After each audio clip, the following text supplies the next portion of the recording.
क्या आपने कभी सोचा है देव दीपावली, जिसे देवताओं की दिवाली कहा जाता है, वो इतनी खास क्यों होती है? क्या ये सिर्फ दिए जलाने का त्योहार या फिर इसके पीछे छुपी है कोई अनोखी कहानी? नमस्कार दोस्तों, मैं प्रकाश सिंह और नेक्स्ट जन ब्रॉडकास्ट के इस वीडियो में हम देव दीपावली के सभी तथ्यों के बारे में आपसे बात करेंगे एवं आपको बताएंगे कि इस बार की देव दीपावली काशी के घाट के साथ साथ पूरे भारत के और किस किस जगह पे धूमधाम से मनाई गई। तो वीडियो के अंत तक हमारे साथ बने रहें। आइए सबसे पहले 5 नवंबर के नज़ारे के बारे में बात करें, जब काशी जगमगा उठी।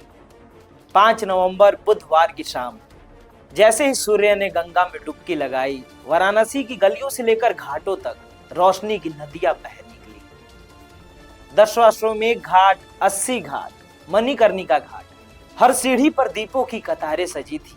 लाखों दीप ऐसे जल उठे जैसे तारों ने धरती पर डेरा डाल दिया हो। शंखनाद की गूंज, आरती की लहराती लौ और गंगा किनारे उठती हर हर महादेव की पुकार। ऐसा लग रहा था मानो देवता स्वयं काशी उतर आए।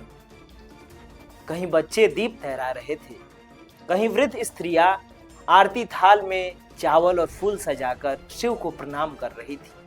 काशी की वो रात मानो साक्षात त्रिपुरारी की विजय गाथा सुना रही थी। आइए अब जाने आखिर के देव दिवाली है क्या और सामान्य दिवाली से कैसे अलग है। देव दिवाली यानी देवताओं की दिवाली। कहा जाता है जब हम सब अमावस्या को दीप जलाते हैं तो देवता पूर्णिमा की रात को दीप जलाते हैं। कहा जाता है इसी दिन भगवान शिव ने त्रिपुरासुर नामक असुर का वध किया था। उसके बाद देवताओं ने तीनों लोकों की मुक्ति पर काशी में दीप जलाकर धन्यवाद दिया था। तभी से यह तिथि कहलाई देव दिवाली या त्रिपुरारी पूर्णिमा। आइए एक बार देव दिवाली की कथा के बारे में बात करें।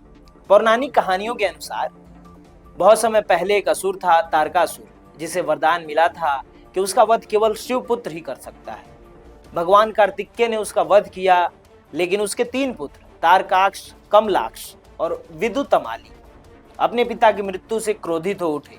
उन्होंने भगवान ब्रह्मा की घोर तपस्या की और मांगा एक अजीब वरदान, हमारा वध तभी हो जब हम तीनों एक साथ हो, अभिजीत नक्षत्र हो और कोई एक ही बाण से हमें मार दे। ब्रह्मा जी ने कहा तथास्तु, वरदान मिला और फिर शुरू हुआ त्रिपुरासुर का आतंक।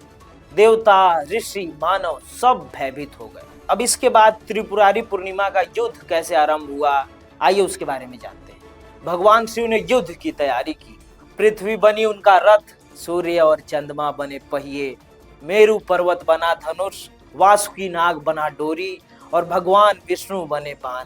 अभिजीत नक्षत्र के समय जब तीनों असुर अपने तीनों नगरों में एक साथ आए, तब शिव ने एक ही बाण से उनका संहार कर दिया।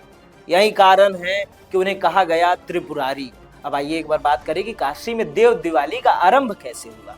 त्रिपुरासुर के वध के बाद देवताओं ने आनंद से भरकर काशी नगरी में दीप जलाए, गंगा स्नान किया और भगवान शिव की पूजा की। उसी क्षण से आरंभ हुई देव दिवाली की परंपरा। आज भी वही दृश्य दोहराया जाता है। गंगा के हर घाट पर दीपों की पंक्तियां जगमगाती है, हर आरती में शंखनाद गूंजता है और हवा में घुली होती है भक्ति की मिठास। ऐसा लगता है जैसे काशी खुद बोल रहा हो, यहाँ हर लहर में महादेव का वास है। अब आइए काशी के साथ साथ अन्य शहरों में कैसे मनाई जाती है देव दिवाली, इसके बारे में बात करें। केवल काशी ही नहीं, प्रयागराज, हरिद्वार, उज्जैन, नासिक और नर्मदा तटों पर भी देव दिवाली बड़े श्रद्धा से मनाई जाती है। जो लोग यात्रा पर नहीं जा पाते वो घर पर ही गंगा जल मिलाकर स्नान करते हैं, दीप जलाते हैं, ओम नमः शिवाय का जाप करते हैं और शिव या विष्णु की पूजा कर पुण्य फल प्राप्त करते हैं। आइए अब जाने राजधानी दिल्ली में कैसी रही देव दिवाली। काशी की भव्यता के साथ साथ दिल्ली की राजधानी में भी इस बार देव दिवाली का नजारा कुछ कम अलौकिक नहीं था। इंडिया गेट, अक्षरधाम और कैनॉट प्लेस जैसे इलाकों में लोगों ने पारंपरिक परिधान पहनकर दीपदान और भजन संध्या का आयोजन किया। यमुना तट पर हजारों लोगों ने गंगा जल मिलाकर स्नान किया और दीप जलाए और ओम नमः शिवाय का जाप किया। रात होते ही दिल्ली की हवा में भी वही सुगंध खुल गई, अगरबत्तियों, दियों और आस्था की। चारों तरफ बस श्रद्धा थी, रोशनी थी। ऐसा लगा मानो काशी की देव दिवाली का प्रकाश दिल्ली की गलियों में उतर आया हो। देव दिवाली हमें सिखाती है अंधकार चाहे कितना भी गहरा क्यों ना हो, जब महादेव मुस्कुराते हैं तो प्रकाश लौट आता है।